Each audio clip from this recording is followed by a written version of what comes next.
भगवते वासुदेवाय अथ श्रीमद् भगवद् गीतार ओम पाठयति भगवता नारायणेश्वराय जय श्रीमद् गीता पुराण वीरपद्य महाभारत अद्वैतामृत पुरुषिणी भगवती दशाध्यायिनी अम्ब स्वामी भगवद्गीता वेदेशी नमोस्तुते व्यास विशाल बुद्धे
আজকের আমাদের পাঠ্য বিষয় হচ্ছে চতুর্থ অধ্যায় জ্ঞানযোগ। ভগবানকে পাওয়ার তিনটি রাস্তা। একটি রাস্তা হচ্ছে কর্ম, একটি হচ্ছে ভক্তি, আর একটি হচ্ছে জ্ঞান। কর্মের মাধ্যমে ভগবানকে পাওয়া যতটা সহজ, জ্ঞানের মাধ্যমে এবং পাওয়াটা অতটা সহজ নয়, কিন্তু ভক্তির মাধ্যমে ভগবানকে পাওয়া সবচেয়ে বেশি সহজ। আমরা যদি আমাদের এই হৃদয়কে বা দেহকে ভগবানের কাছে সমর্পিত করে ভগবানকে একনিষ্ঠভাবে ভক্তি করে যদি ভগবানের কাছে আমরা কৃপা প্রার্থনা করি, তাহলে ভগবানকে পাওয়া সম্ভব। সেটাই হচ্ছে ভক্তি। মনে ভক্তি যদি থাকে আপনি ভগবানকে সহজেই পাবেন। আরেকটি হচ্ছে কর্ম। আমরা প্রতিদিনই ঘুম থেকে উঠে ঘুমাতে যাওয়া পর্যন্ত বিভিন্ন কর্ম করি। সেই কর্মের মধ্যেও যদি ভগবানের নাম গুণ কীর্তন করে থাকি, তাহলে ভগবানকে পাওয়া সম্ভব। কিন্তু জ্ঞানের মাধ্যমে ভগবানকে পাওয়া অতটাও সহজ নয়। কিন্তু কিভাবে পাওয়া সহজ সেই বিষয়টি আজকে আমাদের জ্ঞাতব্য বিষয়। আমরা সকলে ধৈর্য সহকারে শুনবো কিভাবে জ্ঞানের মাধ্যমে ভগবানকে পাওয়া যায়।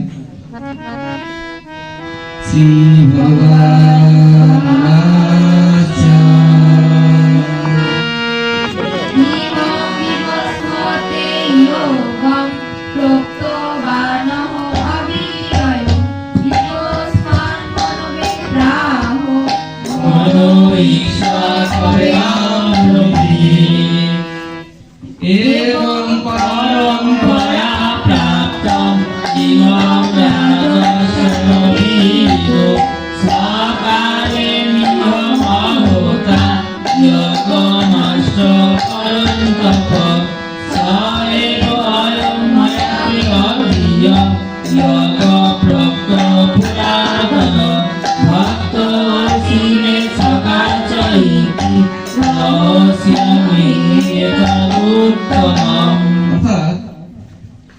একটু ব্যাখ্যা দিয়ে নিই। আমরা সকলেই জানি এই শ্রীমদ্ ভগবদ গীতার উৎপত্তি হয়েছে কুরুক্ষেত্রে প্রান্তরে দাঁড়িয়ে। অর্জুনকে জ্ঞান দিয়েছেন, কিন্তু আমাদের এই পুরো পৃথিবী বা পুরো মানব জাতিকে বোঝানোর জন্য অর্জুনকে ভগবান শ্রীকৃষ্ণ উপদেশ দিয়েছিলেন। কিন্তু অর্জুনকে এই উপদেশ দেওয়ার পূর্বে কাকে এই গীতা জ্ঞান ভগবান দান করেছিলেন সেটা আমরা এখন জানবো। শ্রী ভগবান বললেন, আমি অব্যয়, যার অর্থ হচ্ছে অবিনাশী, যার কোনো বিনাশ নেই। এই যোগ আমি প্রথমে সূর্যকে বলেছিলাম।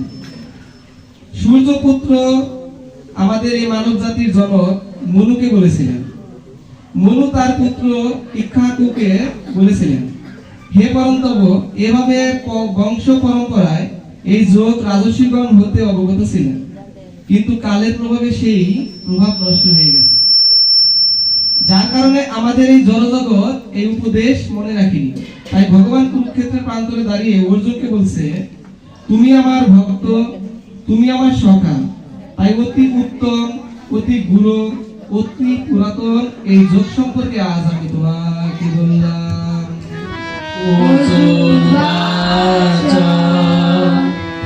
অপরম ভবতো জন্ম পরম জন্ম বিনাশক অগণিতং বিজানীয়ং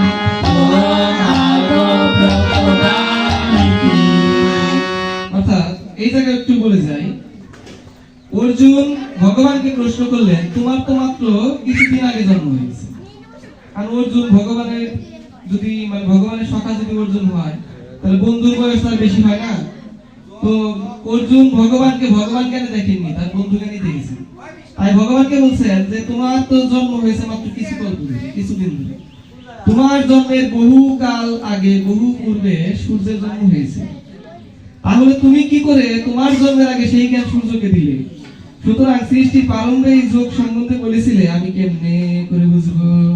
শ্রী ভগবান উবাচ বহুনি মে ব্যতীতানি জন্মানি তপচ অর্জুন তানি অহং বেদ সর্বাণি ন ত্বং বেদ পরন্তপ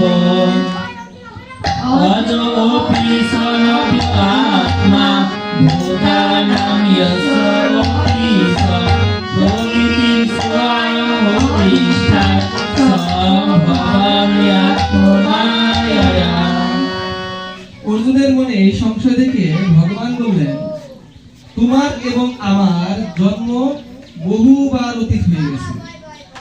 আমরা অতীতে অনেকবার জন্মগ্রহণ করেছি। এই জন্মের কথা আমার মনে আছে, কিন্তু তোমার মনে নেই, কারণ আমরা মানব জাতি, আমাদের এই দেহে পাপে পরিপূর্ণ। আমাদের পূর্বে জন্মে আমরা কি ছিলাম, কোথায় ছিলাম, কি করেছি, আমাদের কিছুই মনে নেই। কিন্তু ভগবান তো আর এরকম নয়, ভগবান তো সবকিছুই জানেন।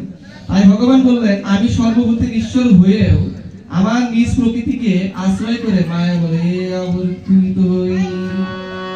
योगा योगा हि धर्मस्य ज्ञानी भवति भारत अन्यथानहरमस्य तदात्मानं चिदाम्यहं परित्राणाय साधूनां विनाशाय सदुष्कृतं धर्म संस्थापनार्थाय